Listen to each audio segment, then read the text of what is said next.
Friends இன்றைக்கி பார்த்தீங்கன்னா ராஜலட்சுமிகிட்ட எல்லாரும் கேள்வி கேட்டதுனால அவங்க ரொம்ப கோவமாக இருக்காங்க. மகா வந்த உடனே மகாவை பிடிச்சி சத்தம் போடுறாங்க. நீ பொறுப்பு இல்லாமல் நடந்துக்கிற, உன்ட்ட நான் குத்துச்சாவியை கொடுத்ததை நீ எப்படி மிஸ் பண்ண போச்சு அப்படின்னு கேட்குறாங்க. அதுக்கு மகா வந்து அவங்க இல்லை அப்படிலாம் இல்லை அத்தான், நான் ரூமில் தான் அதை வச்சுருந்தேன் அப்படின்னு அவங்க பேசுகிறாங்க.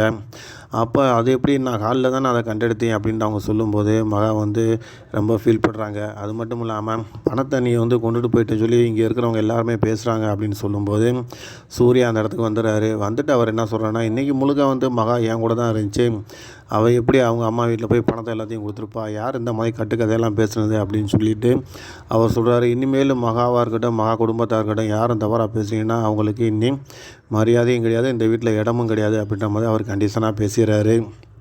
அப்போ ராஜலட்சுமி இந்த சதியெல்லாம் பண்ணது யார் அப்படின்னு யோசனை பண்ணிக்கிட்டு இருக்கும்போது ஐஸ்வர்யா வந்து விஷயத்தை பூரா ஓப்பனாக சொல்கிறாங்க.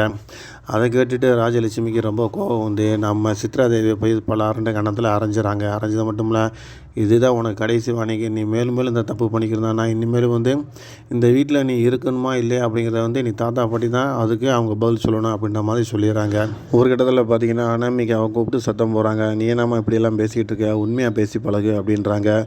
காயத்ரியும் வார்னிங் பண்ணுறாங்க. அப்படி குடும்பத்தில் எல்லாத்துக்குமே ஒரு வார்னிங்கை கொடுத்துட்டு நம்ம சூர்யா வந்து இனிமேல் வந்து நீங்கள் தேவையில்லாமல் மகா விஷயத்தில் தலையிடாதீங்க அப்படின்ற மாதிரி அவர் சொல்லி முடிச்சிடறாரு. தொடர்ந்து பார்க்கலாம் என்ன நடக்குது அப்படிங்கிற